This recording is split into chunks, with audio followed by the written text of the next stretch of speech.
जय श्री श्याम। चलो हम तैयार हैं त्रियुगी नारायण की यात्रा के लिए, जो उत्तराखंड के रुद्रप्रयाग जिले में स्थित बहुत ही प्राचीन हिंदू मंदिर है, जो भगवान विष्णु को समर्पित है। तो चलिए चलते हैं भगवान विष्णु के गांव त्रियुगी नारायण के दर्शन करते हैं और करवाते हैं। ये मात्र 13 किलोमीटर है। एक रास्ता केदारनाथ जाता है और दूसरा रास्ता यहाँ से निकलता है त्रियुगी नारायण के लिए। बहुत ही खूबसूरत जगह है, ये देख सकते हैं आप। रास्ते में पूरा पहाड़ वाला एरिया है, पहाड़ी इलाके में है, और देख सकते हैं पत्थर पहाड़ गिरे हुए हैं, जो बीचों बीच आके पीछे करो गिरा है। बहुत बड़ा पत्थर है। बहुत सारी गाड़ियां वापस पलट गई। हमें भी लगा, थोड़ा डर भी लग रहा था क्योंकि रोड पूरा सुनसान है, लेकिन फिर भी ड्राइवर ने हिम्मत करी कि इतनी दूर आए हो तो मैं कोशिश करता हूँ दर्शन कराने की। और बड़ी मुश्किल से ये गाड़ी निकली है, देख सकते हैं आप। और हम निकल पड़े हैं त्रियुगी नारायण के लिए, भगवान का नाम लेके, आपके सबके आशीर्वाद से। बोले तेरे ब्याह के चक्कर में हम कहाँ कहाँ भटक रहे हैं। और मंदिर के जस्ट पास तक गाड़ी जाती है। मात्र 13 किलोमीटर है, 20 से 25 मिनट लगते हैं। और जहाँ गाड़ी होती है वहाँ से सिर्फ 50 मीटर की दूरी पर मंदिर है, जहाँ आसानी से आराम से आप जा सकते हैं।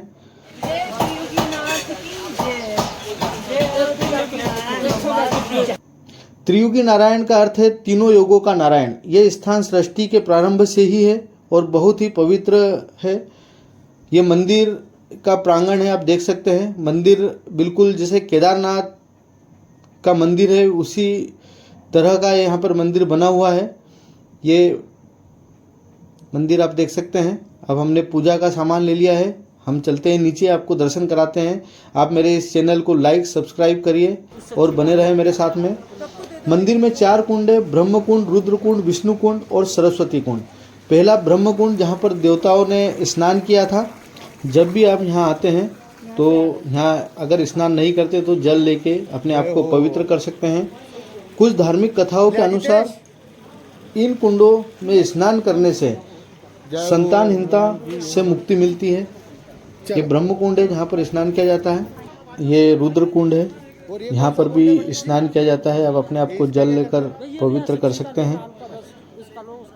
ये विष्णु कुंड है। विष्णु कुंड का जल आचमन करने से पेट के रोगों, कैंसर जैसी बीमारियां ठीक होती है।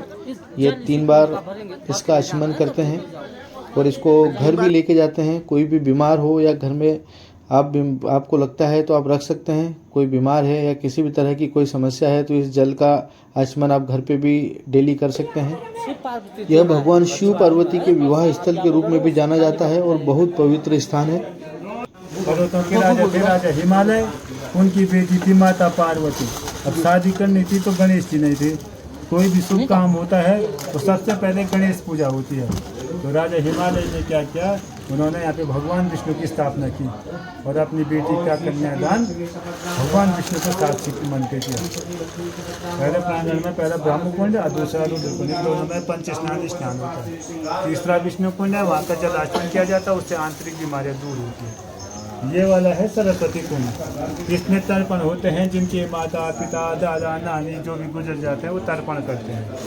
बाकी वो कन्यादान की मुख्य जगह है। वहाँ पे राजा हिमालय ने अपनी बेटी को गोर मोतियों का दान किया उस समय। आज उसके बदले में वस्त्र दान, चावल दान, कोई लोग अंदर अखंड धोनी जाते हैं, उसके साथ फेरे भगवान जी ने किए थे। जो जोड़े में आता है उनका एक ही फेरा होता है, जो पहली बार यहाँ पे शादी करने आता है उनके 7 फेरे होते हैं। वो अग्नि भगवान ने जला रखी है और अभी तक ऐसे ही जलते हैं। कलयुग में उस अग्नि को हम लोग जीवित रखते हैं लकड़ी डाल करके, लेकिन भगवान की जलाई हुई अग्नि है और उसी के फेरे होते हैं। ये मैंने आपको यहाँ का सूत्र परिचय दे दिया है। ये आपका सौभाग्य पूजा होगा। बोलिए त्रियुगी नारायण भगवान की जय हो।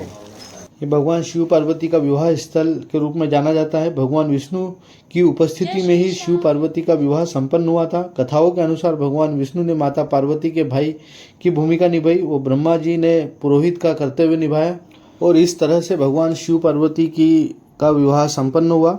और आप सब लोगों के आशीर्वाद से, भगवान नारायण के आशीर्वाद से आज हमारा भी इस पवित्र स्थान पर विवाह दोबारा संपन्न हुआ। ओम जय शिव ओंकारा, त्रिगुण स्वामी जी आरती जो कोई नर नारायण। भगवान नारायण को समर्पित ये पवित्र स्थान, जहाँ पर दूर दूर से लोग अपने बच्चों के विवाह के लिए आते हैं और यहाँ पर विवाह के आयोजन होते हैं। सृष्टि के प्रारंभ से ही ये स्थान है और जीवन में हर इंसान को एक बार इस पवित्र स्थान पर जरूर आना चाहिए। जय हो त्रियुगी नारायण।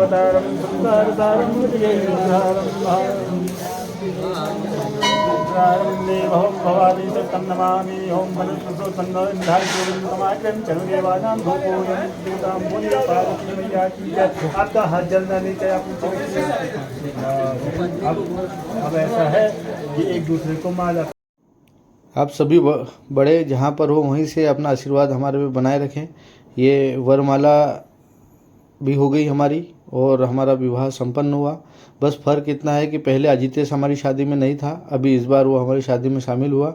चलिए अब चलते हैं उस पवित्र स्थान पर जहाँ पर अग्नि के 7 फेरे लेकर भगवान शिव और पार्वती का विवाह संपन्न हुआ था। सतयुग, त्रेतायुग, द्वापर युग से यह अग्नि खुद प्रज्वलित है। अब कलयुग में इसे जीवित रखने के लिए लकड़ी डालना होता है। यह अग्नि भगवान शिव पार्वती के विवाह की साक्षी है। हाँ, हाथ पकड़ के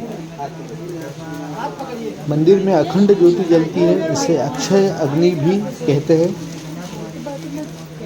ये पवित्र मंदिर भगवान विष्णु को समर्पित है। मंदिर में भगवान विष्णु, माता लक्ष्मी और माता सरस्वती की प्रतिमा है। इसमें भगवान सत्यनारायण की अष्ट धातु की दिव्य प्रतिमा है।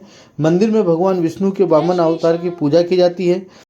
इस पवित्र स्थान पर दोबारा अपनी पत्नी के साथ विवाह रस्म निभाई। आपका आशीर्वाद बना रहे।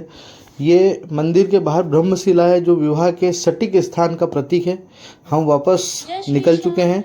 आप मेरे इस चैनल को लाइक सब्सक्राइब करें ताकि मैं आपको अच्छी जगह घुमाता रहूं।